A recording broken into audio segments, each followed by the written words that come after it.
Baik, saya Bang. Silakan. Di sini saya akan membacakan nas kita dari Keluaran 2 ayat yang pertama sampai yang ke-25.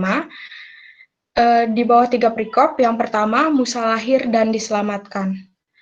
Seorang laki-laki dari keluarga Lewi kawin dengan seorang perempuan Lewi. Lalu mengandunglah ia dan melahirkan seorang anak laki-laki. Ketika dilihatnya bahwa anak itu cantik, disembunyikannya 3 bulan lamanya.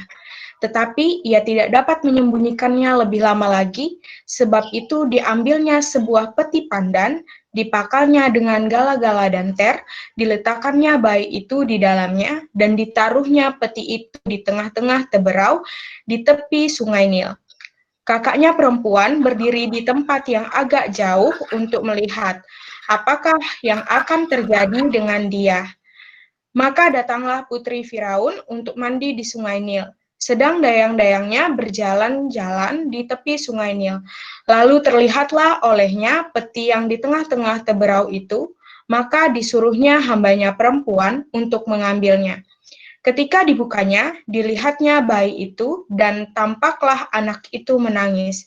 Sehingga belas kasihlah ia kepadanya, dan berkata, tentulah ini bayi orang Ibrani. Lalu bertanyalah kakak anak itu kepada putri Firaun, apakah akan kupanggilkah bagi tuan putri seorang inang penyusu dari perempuan Ibrani untuk menyusukan bayi itu bagi tuan putri? Sahut putri Firaun kepadanya, baiklah. Lalu pergilah gadis itu memanggil ibunya. Maka berkatalah putri Firaun kepada ibu itu, bawalah bayi ini dan susukanlah dia bagiku, maka aku akan memberi upah kepadamu. Kemudian perempuan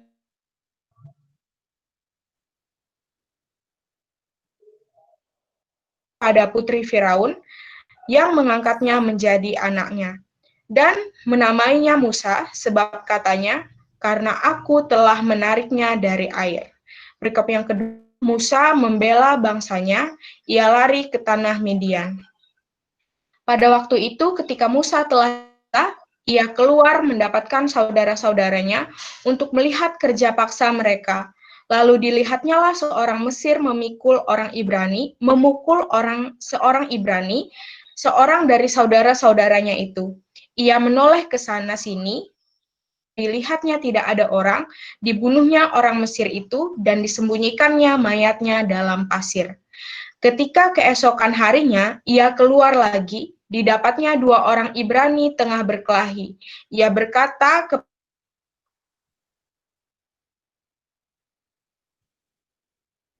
apakah yang mengangkat engkau menjadi pemimpin dan hakim atas kami? Apakah engkau bermaksud membunuh aku sama seperti engkau telah membunuh orang Mesir itu? Musa menjadi takut, sebab pikirnya, tentulah perkara itu telah ketahuan. Ketika Firaun mendengar tentang perkara itu, dicarinya ikhtiar untuk membunuh Musa. Tetapi Musa melarikan diri dari hadapan Firaun dan tiba di tanah Midian. Lalu ia duduk-duduk di tepi sebuah sumur.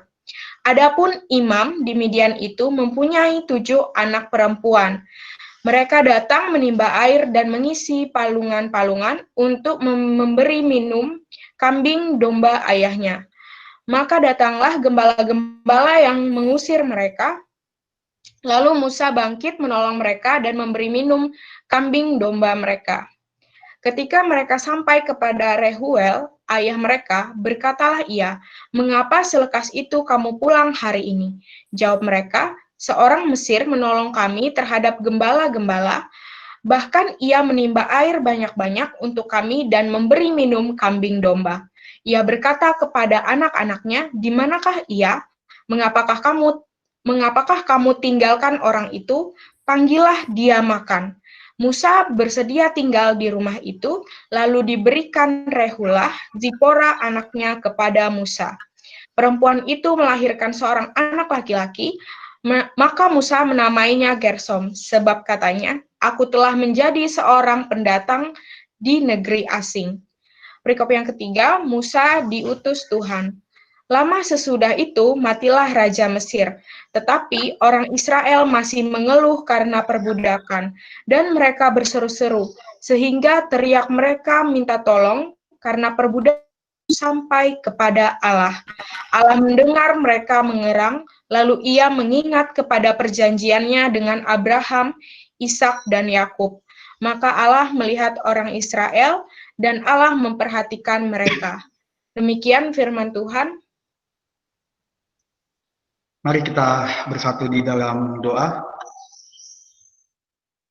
Tuhan, pimpin hati kami, rendahkan diri kami di dalam pengajaran kami dan pendengaran akan firman Tuhan, sehingga firman yang boleh kami dengar boleh menolong dalam setiap pergumulan kehidupan kami. Di dalam Kristus Yesus kami berdoa dan mengucap syukur. Amin. Baik teman-teman, sebelum kita akan membahas lebih dalam lagi tentang perikop ini, aku ada satu gambar. Mungkin teman-teman slide-nya bisa di next. Mungkin ada teman-teman yang sudah tahu olahraga ini, ya. Ini olahraga yang cukup ekstrim. Jadi aku teringat tentang sebuah kisah. Ada seorang bapak coba untuk melakukan atraksi. Dia adalah seorang atraksi yang memang sudah sangat terkenal, dan semua orang tahu bahwa dia selalu berhasil di dalam melakukan atraksi berjalan di atas seutas tali di sebuah ketinggian yang cukup betul-betul untuk beresiko akan nyawanya. Ketika dia akan melakukan atraksinya, semua yang hadir di bawah dia teriak bertanya, apakah kalian percaya bahwa aku akan mampu menaklukkan tantangan ini? Dan tentu semua yang ada di bawah penonton yang begitu banyak hadir mengatakan, ya, tentu kami percaya. Akhirnya dia melanjutkan perjalanannya dari ujung simpul ke ujung yang satunya lagi, perahan demi perahan, walaupun angin waktu itu cukup kencang, tetapi akhirnya dia memang bisa melewati tantangan itu dengan baik. Ketika dia mau kembali lagi ke simpul tempat dia awal berjalan, dia kembali bertanya kepada penonton, para hadirin yang ada di bawah melihat dia. Apakah kalian percaya bahwa aku akan bisa kembali dalam keadaan selamat dan tidak ada apa-apa? Dan semua orang juga akan berteriak, tentu mereka semua percaya. Lalu dia bertanya kembali, adakah di antara kalian yang berani ikut bersamaku untuk melewati seutas tali berjalan di atas tali ini? Sontak yang tadinya gegap gempita penuh dengan teriakan, sorak-sorai dan tepuk tangan, semuanya senyap. Dia bertanya untuk yang kedua kali, tetapi tidak ada satupun orang yang mau memberikan dirinya berjalan bersama dia. Lalu ada seorang anak kecil, dia tunjuk tangan dan dia mengatakan bahwa dia berani. Akhirnya anak kecil itu dibawa ke atas dan berjalan dengan sirkus ini step by step, walaupun perlahan. Akhirnya anak kecil dan sirkus ini dan bapak ini akhirnya bisa melewati tantangannya dan kembali ke simpul tempat dia pertama. Sontak semua yang menonton di situ bingung, siapa anak kecil ini? Pada saat mereka telah selesai atraksi, lalu ditanya, siapakah anak kecil itu yang berani mempertaruhkan nyawanya? Lalu si bapak itu mengatakan bahwa anak kecil ini adalah anakku. Seringkali ketika kita berbicara tentang Tuhan yang pegang hidupku, Tuhan yang pegang masa depan, tapi itu hanyalah sebatas omongan saja. Tapi ketika Tuhan mengatakan, benarkah bahwa semuanya aku yang pegang, percayakah engkau sepenuhnya? Seringkali kita diam dan tidak percaya. Bukankah anak seorang sirkus itu percaya bahwa bapaknya akan berhasil dan tidak akan mencelakai? Bagaimana mungkin Bapa yang di surga membuat kita tidak percaya? Kita akan melihat dalam Keluaran 2, teman-teman, bagaimana pekerjaan Tuhan. Tuhan benar-benar memegang kehidupan Musa. Bahkan jauh sebelum Musa dipakai Tuhan. Kita masuk ke dalam perikop kita, teman-teman, aku akan memulai dari ayat yang kedua. Lalu mengandunglah ia dan melahirkan seorang anak laki-laki. Ketika dilihatnya bahwa anak itu cantik, disembunyikanlah 3 bulan lamanya. Teman-teman, kalau di sini, di dalam ESV, kata cantik itu bukan physically beautiful, tapi ESV menggunakan a fine child, ya. Artinya memang di sini berbicara tentang ia di situ adalah ibunya dari Musa yang bernama Yokhebed. Ya, jadi Yokhebed bisa melihat bahwa ketika Musa kecil pun dia tahu bahwa Musa ini adalah seorang yang baik dilihat. Jadi bukan cantik secara fisik. Kita bisa melihat dalam Kisah Para Rasul 7 ayat 20, Stefanus memberikan gambaran yang cukup baik. Ia katakan, pada waktu itulah Musa lahir dan ia elok di mata Allah. 3 bulan lamanya ia diasuh di rumah ayahnya. Jadi Yokhebed, ibunya menyembunyikan dia selama 3 bulan, dan ibunya bisa melihat bahwa anak ini walaupun baru dilahirkan, bahwa anak ini adalah baik. Bahkan di Ibrani 11 ayat 23, penulis juga mengatakan, karena iman maka Musa setelah ia lahir disembunyikan selama 3 bulan oleh orang tuanya, karena mereka melihat bahwa anak itu elok rupanya, dan mereka tidak takut akan perintah raja. Lalu ada kata disembunyikan di dalam ayat kedua. Mengapa Musa perlu disembunyikan? Kalau kita melihat dalam pasal yang pertama, teman-teman, bahwa ada titah dari Firaun. Yang pertama, dia ingin menekan bangsa Israel, supaya bangsa Israel ini tidak terus berkembang. Tetapi di dalam pasal 1 ayat yang ke-12, dikatakan bahwa makin ditindas, maka makin bertambah banyaklah bangsa itu. Dia sudah mulai frustasi, maka di ayat yang ke-16 ke-17, kembali Firaun mengeluarkan titah kepada para bidan, bahwa setiap anak laki-laki yang lahir pada saat itu harus dibunuh, tetapi anak perempuan boleh hidup. Tetapi sekali lagi kita melihat dari ayat 16 sampai 17, bahwa para bidan itu lebih takut kepada Allah dibandingkan kepada Firaun. Tentu teman-teman, resiko yang harus diambil oleh bidan ini adalah mati, nyawanya sendiri, karena adalah titah raja, teman-teman. Dan terakhir kita melihat di ayat yang ke-22 pasal pertama, kembali Firaun mengatakan, lemparkanlah segala anak laki-laki ke sungai. Jadi dia sudah kehabisan akal sebenarnya. 3 kali dia mengeluarkan titah, tetapi tidak juga bisa membuat bangsa Israel ini tertekan, malahan terus berkembang. Lalu kita melihat, teman-teman, kalau kita lihat pasal sebelumnya, bangsa Israel ini ditempatkan di satu lokasi, yaitu namanya Goshen. Dan mereka adalah seorang budak tentunya. Sehingga teman-teman bayangkan, rumah zaman dulu bukan rumah zaman sekarang ya, besar gitu ya. Kalau kita menyembunyikan anak kecil dan dia menangis juga nggak jadi masalah, nggak ada orang yang dengar begitu, teman-teman. Tetapi rumah zaman dulu itu sangat kecil. Tidak ada ruang tamu, tidak ada dapur dan segala macam, gitu. Dan apalagi ini adalah rumah para budak. Sehingga kita melihat, teman-teman, selama 3 tahun Musa disembunyikan, tentu pasti prajurit Firaun juga pasti datang ke Goshen untuk terus melihat. Tetapi kita melihat selama 3 tahun, anak kecil, seorang bayi bisa terus disembunyikan. Bahwa itu adalah satu pekerjaan Tuhan yang luar biasa. Penafsir mengatakan Amram dan Yokhebed tidak takut akan perintah Firaun. Tentu sekali lagi, teman-teman, ini adalah perintah raja. Bukan kayak sekarang presiden, kalau kita tidak melakukan paling dihukum di penjara. Kalau titah raja, ketika ada yang melanggar maka hukumannya adalah kematian.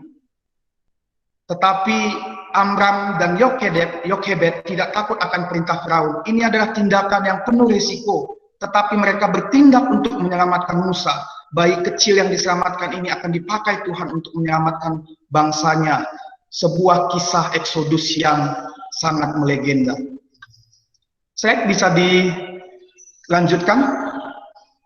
Lalu kita masuk ke dalam pasal berikutnya, teman-teman. Silakan lanjut lagi. Slide yang berikutnya. Kita masuk ke ayat ketiga dan kelima. Kita melihat bahwa Musa setelah disembunyikan 3 tahun lamanya, dan Yokhebed melihat bahwa tidak mungkin lagi Musa bisa disembunyikan lebih lama lagi. Dia mungkin mulai takut bahwa akan cepat atau lambat akan ketahuan. Dan kita melihat di dalam ayat 3 dan 5 bagaimana ada berbicara tentang sungai Nil. ada Miriam, yaitu kakaknya dari Musa, dan putri Firaun. Kita melihat dalam sungai Nil, teman-teman, dalam pasal pertama, ayat ke-22, dikatakan bahwa Firaun menyuruh semua prajuritnya untuk melemparkan semua anak ke dalam sungai Nil. Tetapi kita melihat bagaimana Tuhan memakai sungai Nil ini untuk menyelamatkan Musa. Sebuah paradoks. Tetapi tidak sampai di situ, teman-teman. Kita melihat bagaimana Miriam, kakaknya dari Musa, memperhatikan Musa ketika dia ditaruh di sungai Nil, mengikuti secara seksama. Dan kita melihat sebuah paradoks lagi, teman-teman. Putri Firaun akhirnya menyelamatkan dan mengambil Musa. Padahal kita tahu bahwa Firaun 3 kali berusaha untuk menghancurkan anak laki-laki Israel. Tetapi putri Firaun, anak kandungnya yang di dalam kerajaannya, orang terdekat Firaun, bukan hanya bidan, orang tua dari Musa, Amram dan Yokebed, tetapi orang terdekat Firaun pun tidak taat pada perintah Firaun. Sekali lagi kita melihat bagaimana Tuhan memakai. Kuasa Tuhan begitu luar biasa. Tempat dan waktu yang begitu tepat menunjukkan sebuah persiapan yang sangat matang. Teman-teman, kita pikirkan bahwa di situ kan dikatakan putri kerajaan itu mandi ya teman-teman. Tentu jangankan zaman dulu putri ya. Ya kita kalau sekarang kalau mungkin perempuan begitu ya mandi di sungai, mungkin banyak laki-laki yang kalau mau melihat begitu ya ke sungai. Tapi ini putri kerajaan loh teman-teman. Tentu dia nggak sembarangan tempat. Dia memilih tempat yang tersembunyi dan pasti banyak pasukan kan yang melindungi dia. Namanya putri kerajaan. Putri orang nomor 1 mandi begitu. Jadi pasti pengawasannya sangat ketat. Tetapi kita melihat kalau secara seksama teman-teman bahwa perihal Musa ini sudah dipersiapkan 3 tahun lamanya oleh Yokebed ibunya. Jadi nggak ujuk-ujuk hari itu besok mau ditaruh di sungai ini langsung ditaruh. Enggak. Ada 3 tahun persiapan. Melihat di mana putri kerajaan itu mandi, jam berapa dia itu mandi, sehingga timingnya harus pas dan tepat. Sekali lagi kita melihat bagaimana pekerjaan Tuhan, tetapi itu juga kita melihat bagaimana pekerjaan ibu dari Musa. Peranan Allah dan peranan manusia itu adalah sebuah kesatuan yang tidak bisa dipisahkan. Lalu ketika putri Firaun melihat Musa bayi itu dibuang ke sungai Nil, dia timbul rasa belas kasihan. Boleh slide-nya dilanjutkan? Tetapi yang menarik teman-teman, lanjut kita ke slide berikutnya. Kata kasihan, kalau kita melihat perikop yang pertama ketika para bidan tidak mentaati Firaun, tentu karena mereka dikatakan bahwa mereka lebih takut kepada Allah. Dan kalau kita melihat mengapa Yokebed berani menyembunyikan Musa selama 3 tahun lamanya, tentu karena Yokebed juga tahu bagaimana rencana Allah akan Musa ini. Makanya tadi aku katakan di awal bahwa Yokebed melihat Musa baik pada saat ia dilahirkan. Tetapi Firaun tentu putri Firaun tentu bukan orang yang mengenal Tuhan. Lalu bagaimana mungkin ketika ada kata-kata bahwa ia mengetahui tentulah ini adalah bayi Ibrani. Orang yang dimusuhi ayahnya, orang yang kelak akan mempermalukan Mesir dengan sedemikian tulahnya. Sekali lagi kita melihat teman-teman, apa yang mustahil di mata kita, tetapi Tuhan melihat, tangan Tuhan bekerja begitu luar biasa, sehingga ketika pun putri Firaun tahu bahwa itu adalah bayi Ibrani yang dimusuhi ayahnya, bangsa yang akan mempermalukan mereka kelak, timbullah rasa belas kasihan. Sekali lagi teman-teman kita akan melihat bahwa putri Firaun pun ketika ia mengambil Musa dari sungai Nil, maka ia akan mempertaruhkan nyawanya. Ia melawan titah raja, orang nomor 1 yang tidak bisa dibantah, yang pemerintahannya otoriter. Sekali lagi kita melihat, bukan hanya bidan, bukan hanya Yokebed, tetapi putri Firaun pun mempertaruhkan nyawanya kepada Musa, Seorang bayi mungil yang kita tidak tahu masa depannya seperti apa. Dan yang lahir dari sebuah bangsa yang menjadi musuh dari Mesir. Sekali lagi kita melihat, teman-teman, bagaimana Tuhan begitu dahsyatnya. Tangan Tuhan begitu menjaga Musa. Bahkan semenjak ia baru lahir. Sebuah proses yang sebenarnya luar biasa, teman-teman.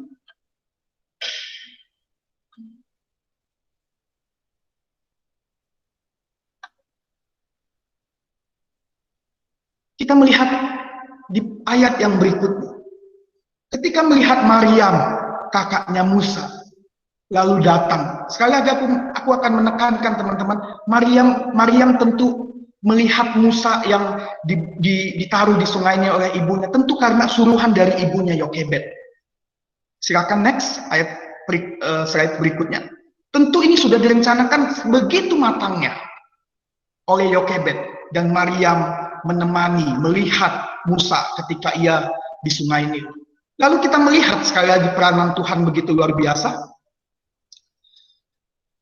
Maryam bisa bertemu langsung kepada putri Firaun. Tadi aku sudah sampaikan betapa pengawasannya yang cukup ketat.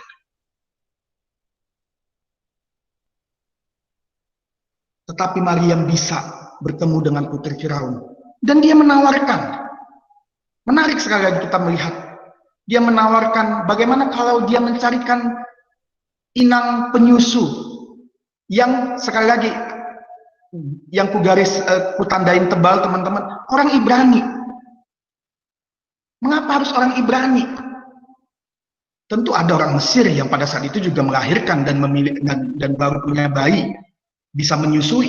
Tapi Maryam, sekali lagi kita melihat seorang gadis kecil, begitu cerdik, inang penyusu orang Ibrani. Kita akan melihat nanti, teman-teman, mengapa orang Ibrani di sini di ayat 7 dan 8 ini begitu penting, yang sangat mempengaruhi karakter Musa ke depan. Lalu kita melihat di ayat berikutnya, ketika Musa telah besar, maka dibawalah kepada putri Firaun, lalu mengangkatnya menjadi anaknya, dan menamai Musa, sebab aku telah menariknya dari air. Sebuah perjalanan yang sebenarnya ayat 1 sampai 10 ini mustahil rasanya, teman-teman. Kalau bukan Tuhan yang memegang Musa, mustahil.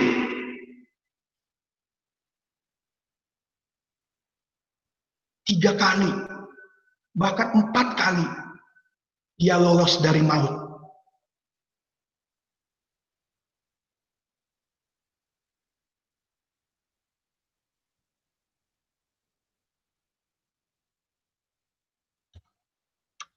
Kita masuk ke dalam ayat yang berikutnya, teman-teman. Ketika sudah besar dikatakan Musa, dikatakan di dalam Ibrani, 40 tahun lamanya dia belajar di Mesir. Kita tahu bahwa perkembangan kebudayaan pendidikan Mesir itu adalah yang paling maju, yang paling berkembang di zaman itu, teman-teman. Bahkan sampai sekarang kita bisa melihat buktinya, piramid yang ada di Mesir. Bayangkan, piramid itu katanya bahkan sebelum Tuhan Yesus, sebelum Masehi sudah dibangun. Bagaimana bangunan begitu besar, begitu megah, dengan batu yang per bijinya puluhan ton bisa disusun. Sebuah kebudayaan yang sangat tinggi, yang sangat maju. Maka tidak heran kalau Musa dikatakan dididik dengan sangat baik. Dia memperoleh pendidikan yang terbaik di zamannya. Dia memperoleh penghidupan yang terbaik di zamannya.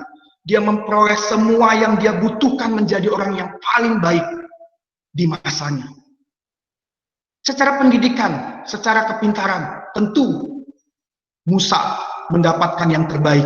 Dan itu adalah modal yang cukup baik untuk dipakai Tuhan.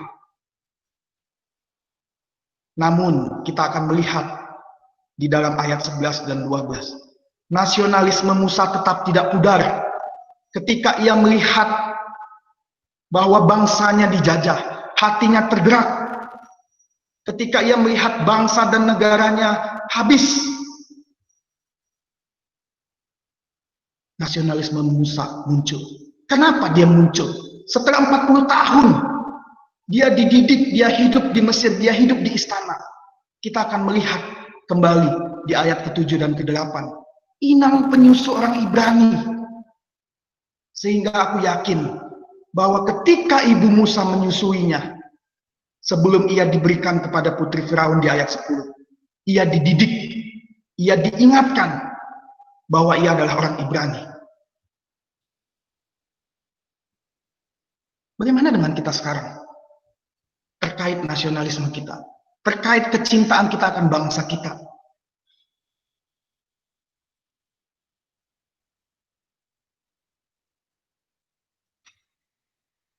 Dan tentu teman-teman, ini adalah modal yang cukup baik.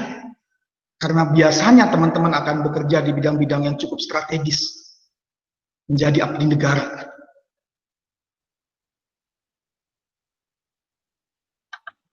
Kita akan melihat ketika Musa ditolak, slide berikutnya. Di ayat ke-13 dan ke-14, Musa ditolak oleh sebangsanya. Kisah Para Rasul 7 ayat 25, ketika Stefanus akan dirajam batu, dia mengatakan sebuah kalimat yang cukup baik. Sebangsanya tidak mengerti, dan Musa terlalu pada sangkanya saudara-saudaranya akan mengerti, yaitu tadi orang yang ditolak, bahwa Allah memakai dia untuk menyelamatkan mereka. Tetapi mereka tidak mengerti. Sebangsanya tidak mengerti bahwa Tuhan akan memakai Musa untuk menolong mereka keluar dari perbudakan. Tapi yang kita lihat juga teman-teman nanti, bukan hanya sebangsanya yang menolak Musa, tetapi Tuhan juga menolak Musa. Sehingga ia harus dikirim dulu ke Midian, 40 tahun lamanya. Yang menarik teman-teman, ketika Firaun turun tangan langsung, ketika Firaun mendengar perihal bahwa Musa membunuh salah satu mandor bangsa Mesir, tetapi kita melihat bahwa Firaun turun tangan langsung. Ini menunjukkan sebenarnya teman-teman bahwa perkara ini, bahwa Musa bukan orang yang sembarangan pada saat itu. Makanya Firaun harus turun tangan langsung. Sepele kan? Mandor dibunuh, masa seorang raja turun sih? Kan banyak bawahan-bawahan raja yang bisa mengatur segala urusan itu. Mandornya dibunuh, tapi Firaun turun tangan. Ini menunjukkan bahwa Musa pada saat itu memang bisa dikatakan dia adalah seorang pangeran. Tetapi Firaun membenci Musa. Sehingga ia ingin merancang untuk melakukan pembunuhan kepada Musa. Lalu kita lihat slide berikutnya. Ketika Musa dikejar oleh Firaun, maka dia lari ke daerah Midian. Slide berikutnya, kita akan melihat begitu jauhnya teman-teman. Dari Gosen, Mesir menuju Midian. Itu sebuah jarak yang sungguh jauh teman-teman. Dan Midian adalah area perbukitan di Arab Utara sepanjang pantai timur Teluk Akaba. Orang Midian adalah penggembala. Bisa dikatakan bahwa ini adalah padang gurun. 40 tahun lamanya Musa dididik di istana dengan pendidikan, fasilitas yang begitu baik. Tetapi demi bangsanya, demi panggilannya, ia tinggalkan dan dia pergi ke Midian, ke padang gurun 40 tahun lamanya. Mengapa aku mengatakan tadi bahwa Musa ditolak bukan hanya oleh bangsanya, tetapi ia ditolak juga kepada Tuhan. Tentu Musa tahu bahwa ia akan dipakai Tuhan untuk membebaskan bangsanya.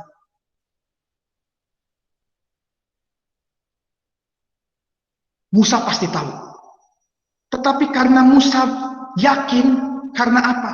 Karena dia memperoleh pendidikan yang terbaik. Karena ia memperoleh kehidupan yang paling baik di istana. Ia orang yang pintar. Sehingga Musa meyakini bahwa memang dia adalah orang yang layak untuk dipakai Tuhan. Sehingga sikap hati ini di dalam pelayanan sangat keliru. Dan Tuhan tidak suka.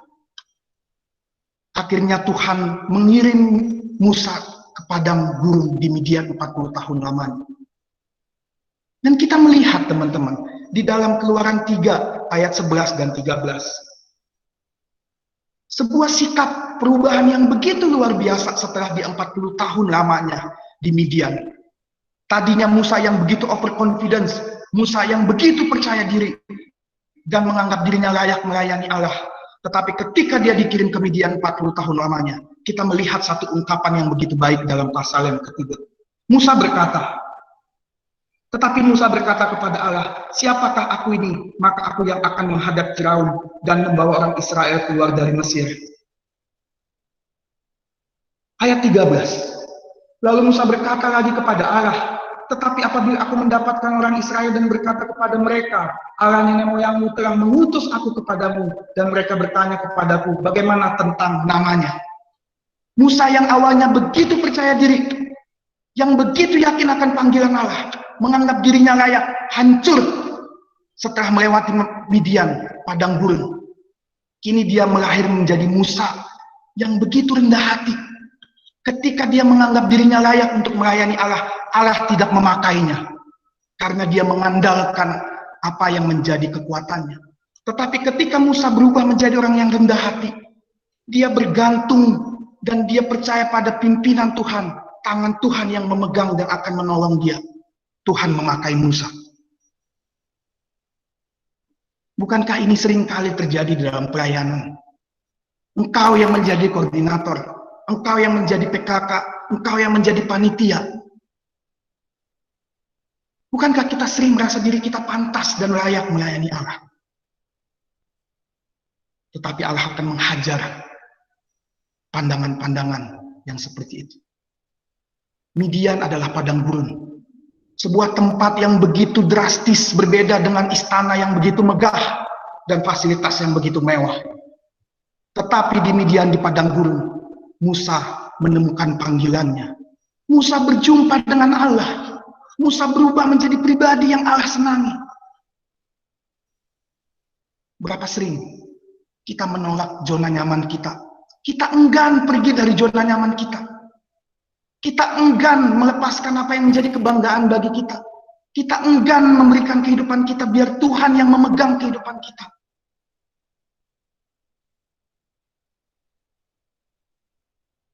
Seberapa sering kita menolak Midian? Seberapa sering kita menolak padang gurun? Jangan-jangan disitulah tempat kita berjumpa dan mengalami pengenalan akan Allah lebih dalam lagi.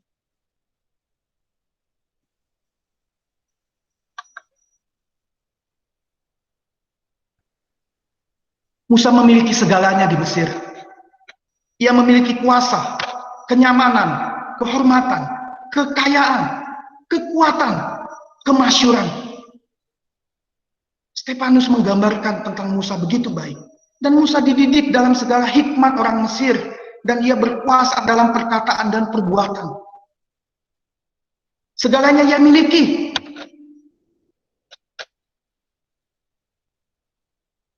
Tetapi Musa tinggalkan karena dia tahu hidupnya bukan dipegang dan ditentukan oleh semuanya yang dia dapatkan di Mesir. Ia yakin dan percaya hidupnya dipegang oleh tangan Tuhan yang kuat. Ia tahu masa depannya dan panggilan dia kepada Tuhan saja.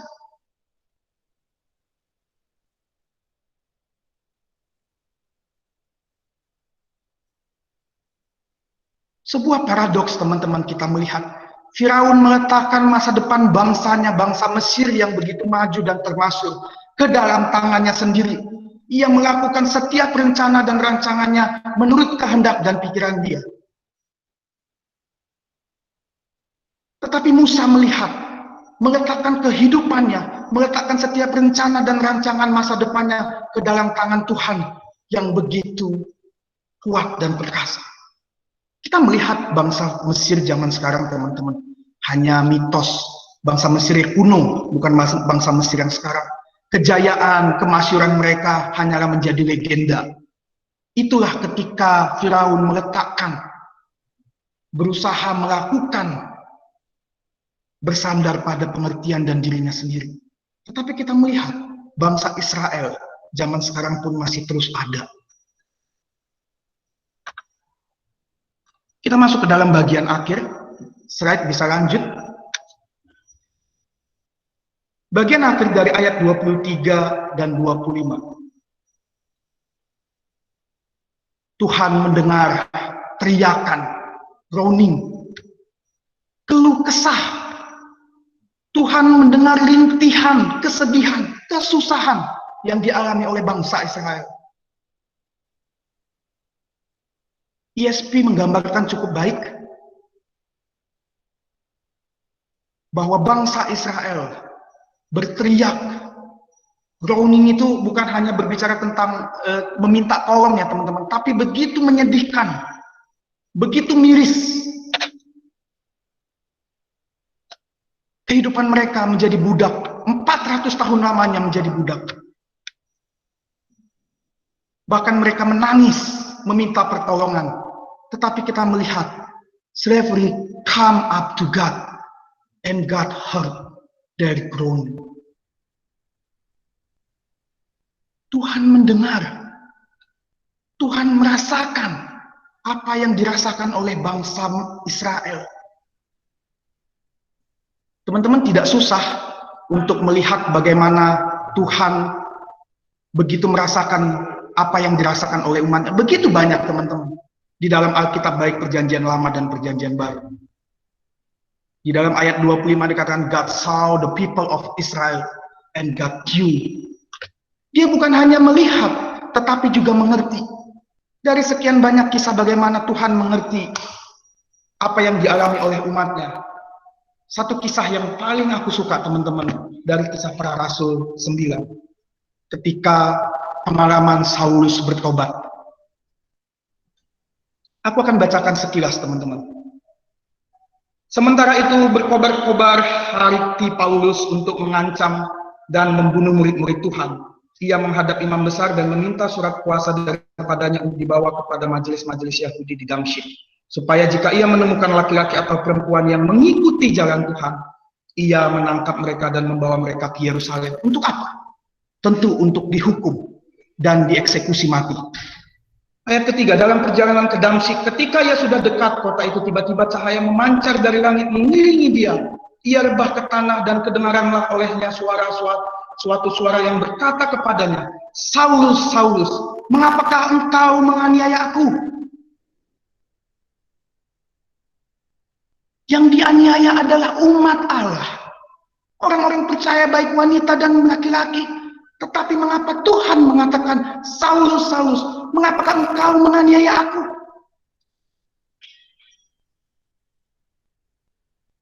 Setiap pukulan, setiap cambukan, setiap hantaman, setiap eksekusi, setiap penderitaan yang dialami oleh umatnya, Tuhan merasakannya. Bukankah seringkali kita merasakan, bahkan mengatakan di dalam setiap pergumulan, di manakah engkau Allah? Dan bukankah kita sering menganggap kita sendirian? Kita telah berdoa namun Tuhan tidak mengubah keadaan. Saulus, Saulus, mengapa engkau menganiaya aku? Tuhan merasakan lebih dari yang kita rasakan setiap pergumulan kita. Kita melihat paradoks. Firaun 3 kali dipermalukan Tuhan karena ia mengandalkan dirinya sendiri. Ketika ia tekan bangsa Israel, semakin ditekan maka bangsa itu semakin berkembang. Ketika ia menyuruh para bidan untuk mengeksekusi anak laki-laki, tetapi para bidan yang harusnya taat kepada Firaun sebagai rajanya, lebih taat kepada Allah. Ketika kita melihat orang tua Musa lebih takut kepada Allah dan menyembunyikan Musa selama 3 tahun. Bahkan yang terakhir, orang terdekat, orang yang paling dikasihi Firaun, mengkhianati Firaun. 4 kali Firaun dihancurkan Tuhan karena dia mengandalkan pada dirinya sendiri. Musa dipakai Tuhan karena ia percaya seluruhnya kepada Allah. Dan hingga kini, bangsa yang ia bawa keluar dari Mesir masih terus ada. Dan kita tahu, bangsa Israel, bangsa Yahudi adalah sebuah ras yang begitu maju dalam hal ilmu dan kebudayaan. Kita masuk ke dalam bagian akhir. Silakan selanjutnya, slide berikutnya. Teman-teman melihat gambar ini, ada seorang anak kecil yang dibawa oleh orang tuanya ke salah satu supermarket. dan dia meminta dibelikan mainan, lalu orang tuanya ini memberikan dia mainan yang dia ingin. Lalu pada saat ke kasir hendak dibayar semua belanjaan mereka, mainan ini dipegang begitu erat oleh anak ini. Ketika orang tuanya meminta anak ini untuk melepaskan sejenak apa yang ia pegang, mainan yang ia pegang, yang ia sukai itu, ia menangis, ia meronta-ronta, ia takut bahwa mainan ini, apa yang dipegang, dia akan hilang dan diambil.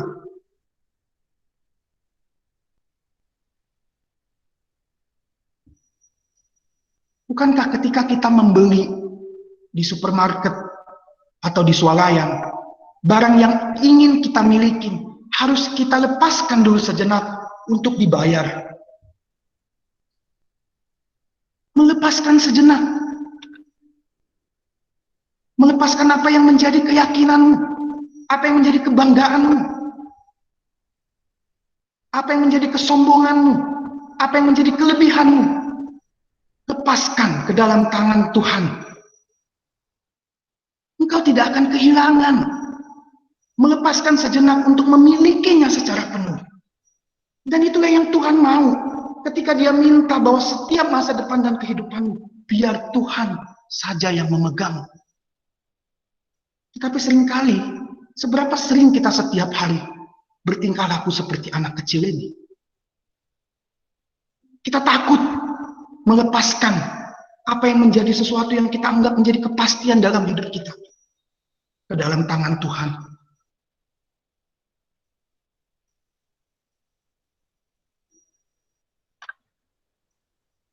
Seringkali kita gagal dan marah kepada Tuhan.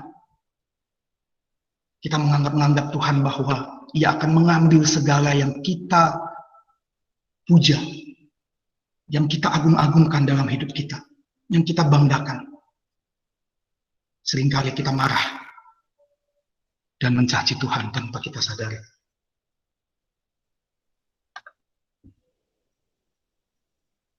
Slide berikutnya. Ada yang mengatakan gambar ini bahwa Tuhan ada di dalam air dan dia menjulurkan tangannya untuk ditolong. Tetapi perspektif lain mengatakan bahwa Tuhanlah yang ada di atas, bahwa manusia yang akan hendak tenggelamlah yang dibawa. Tuhan julurkan tangannya. Aku senang tadi dengan gambar di awal dari slide tadi di awal yang kalian miliki. Bagaimana pegangannya itu dua-duanya yang memegang, tapi bukan kayak salaman, tapi tangan yang dipegang. Bukan seperti salaman kayak kita orang Indonesia. Aku cari gambar itu dari kemarin, tapi memang tidak mendapat. Kalau kau memegang tangan Tuhan sendirian, engkau akan gagal. Tetapi kalau Tuhan yang pegang tanganmu, sekalipun engkau melepaskan tangannya, Dia akan tetap terus memegang.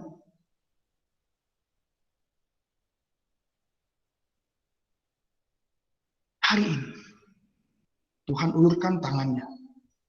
Dia berikan tangannya untuk menjangkau dan menyelamatkan kita. Maukah kita menerima uluran tangan Tuhan? Maukah kita percaya bahwa Tuhan akan pegang kehidupan dan masa depan kita? Maukah kita tidak bersandar pada pengertian, pada kekuatan, pada kelebihan? Apa yang selama ini kita banggakan? Maukah kita menyerahkan sepenuhnya ke dalam tangan pengasihan Tuhan? Aku tutup dengan Yesaya 41 ayat 13.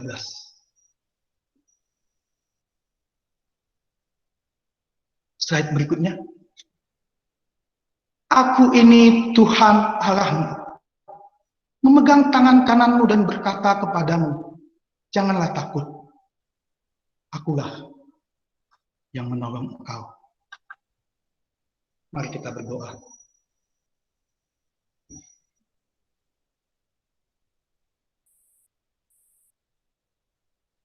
Tuhan, kami mengucap syukur untuk persekutuan kami di sore hari ini.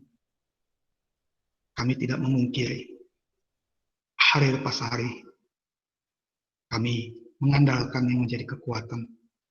Kami pegang apa yang kami ingin pegang begitu kuat. Kami bersandar pada kebanggaan, pada kekuatan dan kelebihan kami. Kami bersandar pada pemikiran kami. Kami bersandar pada pengertian kami. Tanpa kami sadari bahwa itu akan mencelakakan kami. Seperti Firaun yang bersandar pada pengertiannya. Dan ia akan diingat menjadi sebuah legenda saja. Ampuni kami Tuhan. Biar hari lepas hari kami belajar bagaimana kami percaya tangan Tuhanlah yang memegang kehidupan dan masa depan kami. Di dalam Kristus Yesus kami berdoa dan mengucap syukur. Amin. Aku